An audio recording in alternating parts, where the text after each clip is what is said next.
लखनऊ में जुगल किशोर पूर्व सांसद एवं प्रवक्ता एवं राष्ट्रीय अध्यक्ष राष्ट्रीय दलित पंचायत प्रतिनिधि महासंघ की प्रेस कॉन्फ्रेंस हुई। भारत रत्न बाबा साहब भीमराव अंबेडकर की जयंती की पूर्व संध्या पर प्रेस कॉन्फ्रेंस की गई। प्रेस कॉन्फ्रेंस में डॉक्टर जुगल किशोर का बयान सामने आया। उत्तर प्रदेश के अंदर जिस तरीके से बहुजन समाज पार्टी का अंत हुआ है, बाबा साहब के मिशन और काशीराम के सपनों को कुचला गया है। दलित समाज के लोग अपने नेटवर्क के बारे में टकटकी लगाकर देख रहे हैं। भारत की केंद्र सरकार ने दलितों के बहुत से काम किए हैं। बाबा साहब के अधूरे सपनों को पूरा करने के लिए देश के प्रधानमंत्री नरेंद्र मोदी ने शपथ ली थी। प्रधानमंत्री नरेंद्र मोदी ने बाबा साहब के 5 तीर्थ स्थल बनाने का संकल्प लिया है। बाबा साहब के सपनों को पूरा करने के लिए वो तत्पर है। साथ ही उन्होंने कहा कि हमारा पूरा दलित समाज भारतीय जनता पार्टी में समाहित होने जा रहा है। प्रधानमंत्री नरेंद्र मोदी बहुजन समाज पार्टी के बारे में सोच रहे हैं। उनके उत्थान के लिए कई योजनाएं प्रधानमंत्री नरेंद्र मोदी लाए हैं।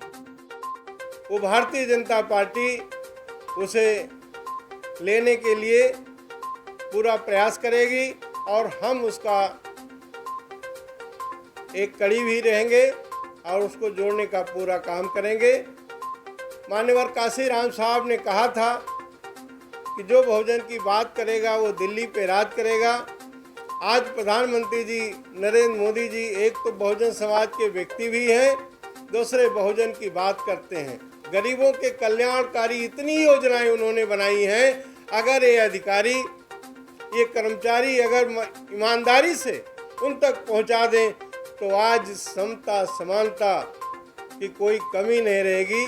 आज समरसता, आज वो मेन मुख्य धारा में आकर के हमें निश्चित तौर पे आरक्षण की फिर जरूरत नहीं होगी। अगर ये प्रधानमंत्री जी की योजनाओं को पूर्णतः लागू कर दे और वो निचले पायदान पे खड़ा व्यक्ति वो उसको विकास की धारा उस पर पहुँचे तो निश्चित तौर पर वो मुख्य धारा में जुड़ जाएंगे। आज ये बाबा साहब डॉक्टर अंबेडकर भी यही चाहते थे कि जो निचले पायदान पे खड़ा व्यक्ति है उसे विकास की धारा वहां तक पहुंचे। यही पंडित दीनदयाल उपाध्याय जी भी चाहते थे। अंत्योदय योजना भी उन्होंने चलाई। आज उसको साकार करने की जरूरत है और प्रधानमंत्री जी इस ओर काम भी कर रहे हैं। इसके लिए हम आज पूरी तरह से आज बाबा साहब डॉक्टर अंबेडकर की जयंती की पूर्व संध्या पर बाबा साहब डॉक्टर अंबेडकर के लिए 5 तीर्थ स्थल बनवाने का काम किया, जो आज भव्य स्थल बने हुए हैं, जिनको देखते ही गौरवान्वित महसूस करता ये दलित समाज है। इसी तरीके से माननीय योगी जी ने भी काम किया है। पूरे देश के अंदर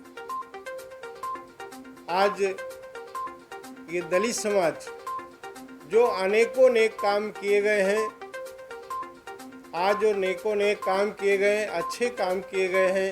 जात विहीन, वर्ग विहीन समाज की संरचना के तहत जो बाबा साहब डॉक्टर अंबेडकर चाहते थे, जात विहीन, वर्ग विहीन समाज की संरचना हो, उस पे भारतीय जनता पार्टी आज चल रही है। उसी के तहत आज जो योजनाएं केंद्र सरकार की और प्रदेश सरकार की हैं, जिनके लिए चलाई जा रही हैं, जो अंतिम छोर पर बैठा व्यक्ति जिनको वो योजनाएं बनाई गई हैं उन तक न पहुंच पा रही हैं, इसके लिए आज हमने एक संगठन बनाया है। हमने क्या है, दिल्ली के अंदर बहुत बड़े senior IAS, senior IPS, doctor, professor, senior lawyer इकट्ठा होकर के एक विचार विमर्श किया और ये विचार विमर्श किया कि एक संगठन बनाया जाए। मान्यवर काशीराम साहब ने तो जो संगठन बनाया उसमें बहुत टाइम लगा था। पहले वामसेप बनाया, फिर DS4 बनाया, उसके बाद पूरे दिन रात मेहनत की, जिसका फ़ायदा मायावती जी ने उठाया। उनके मरणोपरांत उनका जो फ़ायदा उठाया उसके बाद वो धीरे धीरे ख़त्म हुआ। लेकिन हमारे समाज के लोगों ने, बुद्धिजीवियों ने एक पंचायत प्रतिनिधियों के माध्यम से चाहा, क्योंकि गांव-गांव हमारा पंचायत प्रतिनिधि दलित है, चाहे वो प्रधान हो, ब्लॉक प्रमुख हो, जिला पंचायत सदस्य हो, जिला पंचायत अध्यक्ष हो, नगर पालिका नगर पंचायत का वो चेयरमैन हो, उनके सदस्य हो। इस तरीके का लाखों लोग हमारे प्रदेश के अंदर हैं, उनको इकट्ठा करके हम समाज की सेवा करेंगे।